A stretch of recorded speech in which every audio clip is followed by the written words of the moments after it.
Yang kedua, kemudian mukmin yang berkediaman di celah-celah bukit takut akan Allah, lalu dia meninggalkan manusia kerana memeliharakan daripada kejahatan dia. Orang sekarang panggil uzlah.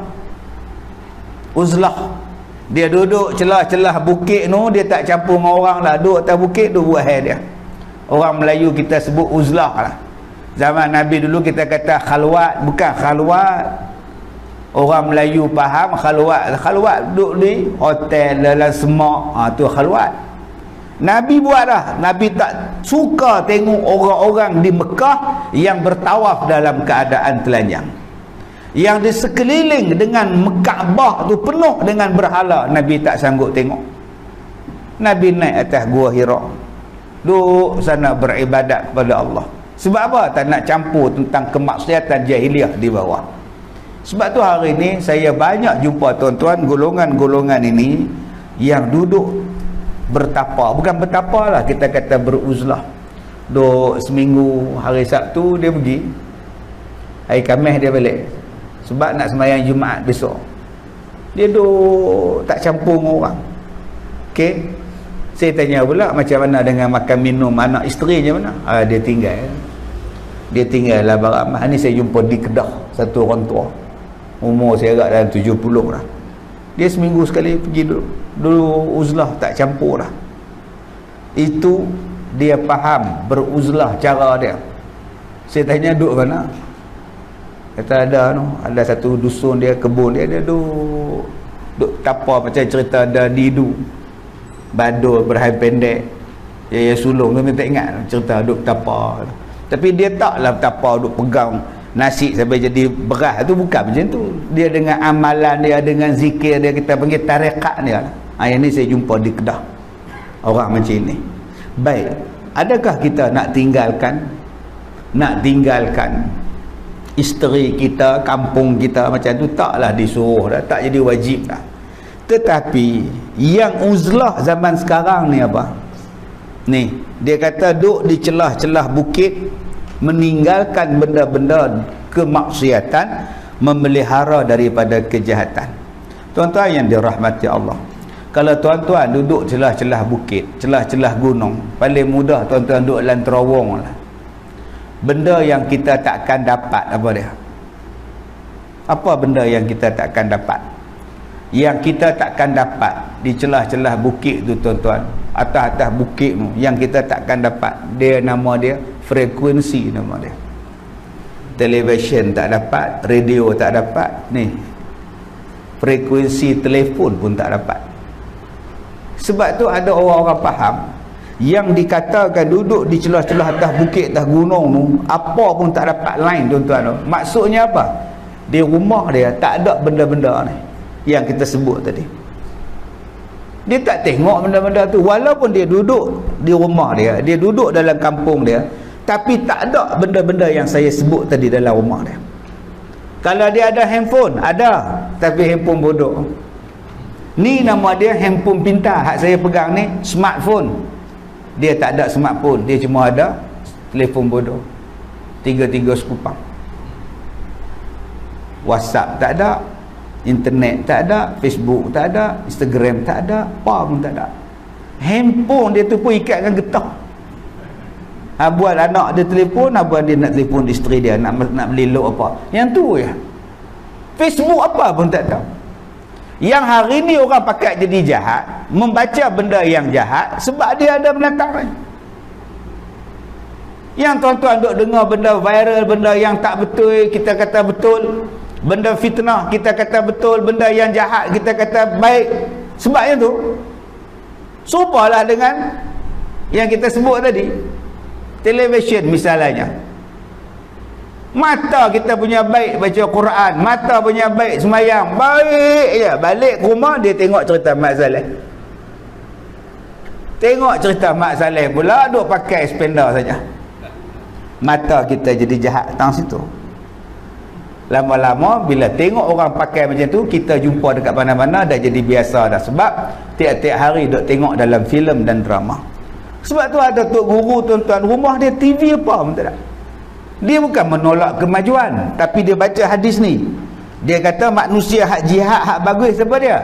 Yang benda tu dia seolah-olah dia tu duduk di Manjui, duduk dalam rumah dia, tetapi seolah-olah dia duduk atas bukit. Boleh faham maksud saya? Dia tak ada apa pun tuan-tuan. TV pun tak apa, tak ada, radio pun tak ada, apa pun tak ada.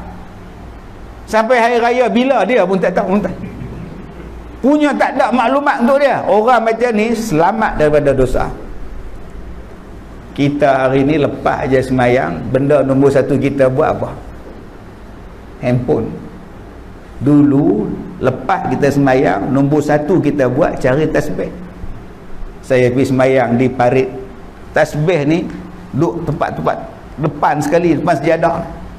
Habis salam je, ada pula tukar lempar tasbih. Oh, sambut pula, subhanallah, subhanallah. Habis dia orang berzikir, dia lempar balik ke orang yang mula-mula tadi, tuan. Jenuh sambut pula sama Allah tu.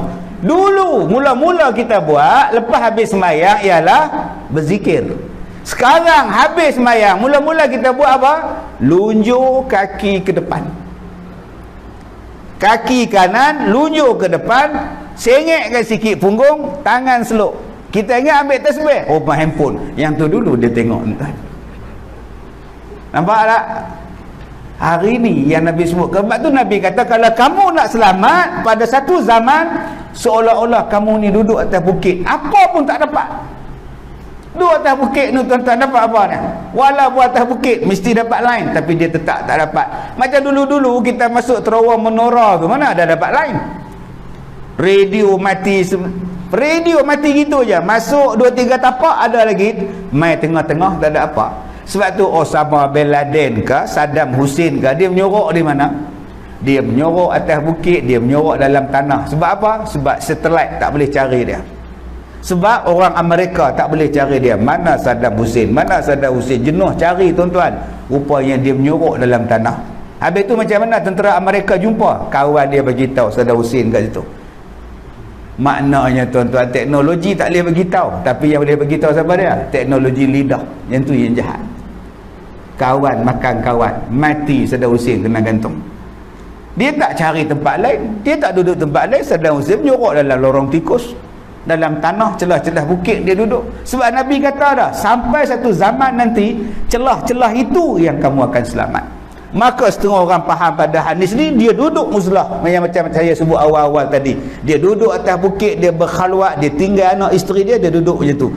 Dia tinggalkan masyarakat pula, dia abaikan masyarakat pula. Bila kita faham betul-betul, rupa-rupanya kau hiduplah dalam kampung kau, kau duduklah dalam keluarga kau, tapi kau tidak ada dengan teknologi.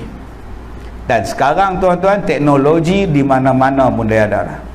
Dan kita tak boleh lari daripada menghebohkan diri kita berada di mana dengan adanya benda ni. Dengan adanya benda ni, tuan-tuan pula duk sign, duk daftar macam-macam menggunakan benda ni, lagilah maklumat tuan-tuan ada di mana-mana saja. Hari ni bank dengan online, semua sini. Nak masuk kedai pun macam ni. Masuk kedai hari ni tak tulis macam masjid dah, semua pakai scan gitu ya. Semua guna teknologi ni. Salah satu benda yang dapat daripada COVID-19 ni tuan-tuan ialah mendedahkan semua orang kepada teknologi. Teknologi maklumat, teknologi maklumat, teknologi maklumat. Bila cari siapa kepala dia, nampaklah kepala dia Bill Gates yang mula-mula buat. Semua dalam pengawasan mereka tuan-tuan. Sebab tu orang yang tak ada benda ni paling selamat. Dia pergi kedai, dia tulis nama dia Bidin bin Leman, selesai masalah. Saya malas nak nulis, ustaz, letih Bidin bin Leman, Bidin bin Leman. Tuan-tuan pergi kedai rajin, tempah cok Bidin bin Leman, dah selesai masalah. Boh nombor telefon, boh nama Bidin bin Leman, dah selesai masalah. Larang nak nulis gitu, tempah tu. Tu hak duk cok tu. Baik, bila kita faham hadis ni tuan-tuan yang dirahmati Allah, mungkin sampai satu masa ya kita kena menghadkan diri kita pada teknologi. Jangan terlalu terdedah. Yang kadang-kadang bila kita terdedah, kadang-kadang kita punya kekuatan, kita punya teknologi tentera, kita punya kekuatan negara dan sebagainya dalam keadaan yang berbahaya. Bukan setakat diri kita bahaya, kekuatan negara kita juga boleh berbahaya. Baik, hadis yang terakhir, hadis yang ke-215. iqtarabatis sa'ah wa la yazdadu an-nasu 'ala ad-dunya illa hirsan wa la yazdadun minallahi illa bu'dah. Rawahu al-Hakim an Abi Mas'ud. Hari kiamat sudah hampir. Iqtarabatis sa'ah, dah hampir kiamat. Walhal manusia semakin gemar dan semakin loba pada dunia, tetapi dengan Allah pula semakin jauh. Tuan-tuan yang dirahmati Allah, mati kita ni makin dekat, tapi kita ni makin loba dengan dunia.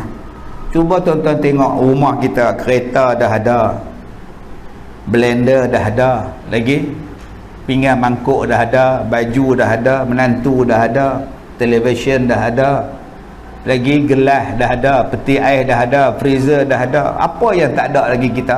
Jawapannya yang tak ada pada kita sekarang hanyalah syurga je lagi. Jom kita cari syurga pula. Tanah ada dah, rumah ada dah. Yang tak ada kita sekarang ialah syurga.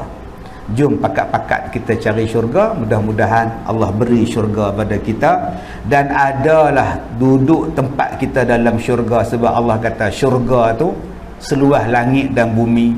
Takkan untuk kita satu pun tak ada. Manusia yang paling celaka ialah manusia yang Allah kata syurga tu seluas langit dan bumi, tapi tak ada untuk kita. Itulah yang paling celaka sekali, tuan-tuan. Mudah-mudahan Allah merahmati kita. Minta maaf jika terkasar bahasa. Wabillahi taufiq wal hidayah. Assalamualaikum warahmatullahi wabarakatuh.